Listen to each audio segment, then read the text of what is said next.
নমস্কাৰ, মই অসমীয়া বিভাগৰ ছাত্ৰী ৰিচা শৰ্মাই নেপথ্য দায়িত্বত থাকি জোনমণি ৰয়ে পৰিচালনা কৰা যৌতুক কথা নামৰ নাটকখনি আজি আপোনালোকৰ আগত মঞ্চস্থ কৰিবলৈ ওলাইছোঁ। আহকচোন সকলোৱে একেলগে নাটকখন উপভোগ কৰোঁ। এখন ঘৰত দুজনী ছোৱালী দেউতাকৰ সৈতে বাস কৰিছিল। তেওঁলোকৰ আৰ্থিক অৱস্থা খুবেই ভাল নাছিল। সেই সময়ৰ লগে লগে ডাঙৰ ছোৱালীজনী বিয়াৰ বয়স হৈ আহিছিল। এদিন দেউতাকে সৰু ছোৱালীজনীৰ লগত ডাঙৰ ভনীয়েকক চাবলৈ অহাৰ কথা কৈ আছে।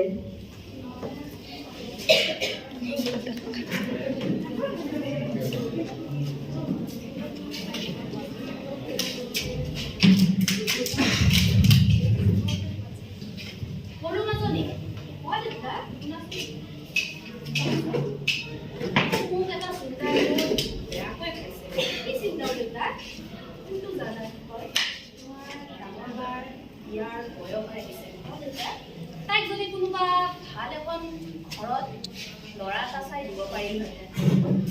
হয় দেউতা, আহিবতো বাচ্চাৰে কিয় লাগিব? নিশ্চয় আহিব। সেইবোৰ চিন্তা মৰিলেও ভাল হ'ব। একদম চিন্তা তাৰ কেইদিনমান পিছতে ওচৰৰে গাঁৱৰ এঘৰ মানুহে তাইক চাবলৈ আহে। আহকচোন এতিয়া চাওঁ তেওঁলোকৰ কিনো কথা হ'ল, বিয়াখন বাৰু ঠিক হ'ল নে নাই।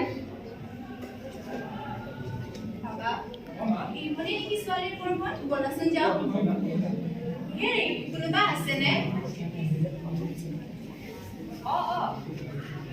বাৰু মই বাহিৰত কাম কৰি আছিলোঁ। নমস্কাৰ। ভালে আছেনে? আছে। আপুনি? মই ভালে আছো। আৰু তুমি এতিয়া কি কৰি ল'ৰা? ভালে আছানে মোবাইল? খবৰ ভাল? আপোনালোকে আহিছে নেকি? বাৰু বহকচোন বহক। এইপিনে ব'লা বাবা। বহা দেই, লাজ নকৰিবা দেই। পিছে আহাতো একো অসুবিধা হোৱা নাই? একদমেই হোৱা নাই। এইজনী মোৰ সৰু ছোৱালী। নমস্কাৰ। পিছে আপোনালোকেতো জানে মই অতি দুখীয়া ঘৰৰ মানুহ, গতিকে ছোৱালীটোৰ লগত আপোনালোকক আৰু একোৱেই দিব নোৱাৰিম। একদমেই চিন্তা নকৰিব বিয়য়, মোক কেৱল আপোনাৰ ছোৱালী আৰু চোতালখন লাগে, তাৰ বাহিৰে একোৱেই নালাগে। মাতকচোন আপোনাৰ ছোৱালীজনী। যোৱাচোন মাক মাতি লৈ আহা।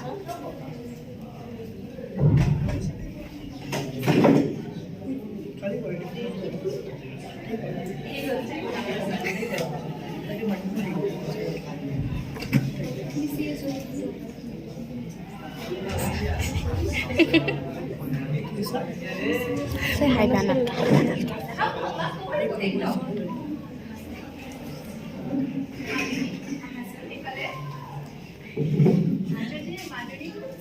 ধুনীয়া দেই বাবা, তোৰ পচন্দ হৈছেনে মাজনীজনী?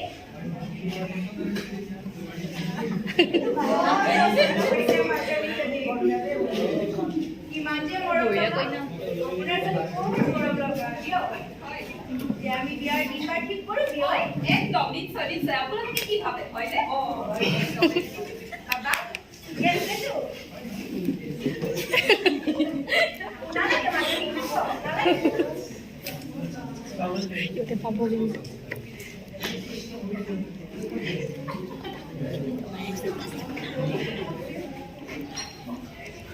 এনেকৈ সিহঁতৰ দিন বাৰু ঠিক হ'ল।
বিয়াও সিহঁতৰ ভালে কুশলে হৈ গ'ল। কিছুদিন সিহঁতৰ সুখৰ সংসাৰত চলিল। এদিন শাহুমাকে ওচৰৰে এঘৰ মানুহৰ বিয়া খাবলৈ গৈ দেখিলে তেওঁলোকৰ বোৱাৰীয়েকে অসৎ সা সম্পত্তি লগত লৈ আহিছে যৌতুকত। তাকে দেখি সেইদিনাখনৰ পৰা শাহুমাক আৰু স্বামী পুতেকৰ মনত লোভ জন্ম হ'ল যৌতুকৰ। সেই যৌতুকৰ লালসাতে তেওঁলোকে বোৱাৰীয়েকৰ ওপৰত অত্যাচাৰ কৰিবলৈ আৰম্ভ কৰিলে। বাবা অ বাবা জাননে আজি কি হৈছে ৰজনী মাহীহঁতৰ যে বোৱাৰীকে যৌতুকৰ নামতে একমান বস্তু আনিছে আৰু আমাৰ এইজনীয়ে কি হৈছে অ মা মই ভাবিছিলো বিয়া পতাৰ পিছত ছোৱালীজনী নিজে পৌৰৰ ঘৰৰ পৰা বেলেগ বেলেগ সম্পত্তি অলপে বা এইচোন লগত একোৱেই নানিলে হয়তো ময়ো ভাবিছিলো কেলে নিদিলে নহ'ব বাবা এনেই নহ'ব কিবা এটা কৰিব লাগিব তাই অ মা আমি এটা কাম কৰিব পাৰোঁ আমি যদি তাইক অত্যাচাৰ কৰোঁ তাইক এনেও ঘৰখন এৰি যাব লাগিব হয়তো তাইক অত্যাচাৰে কৰিব লাগিব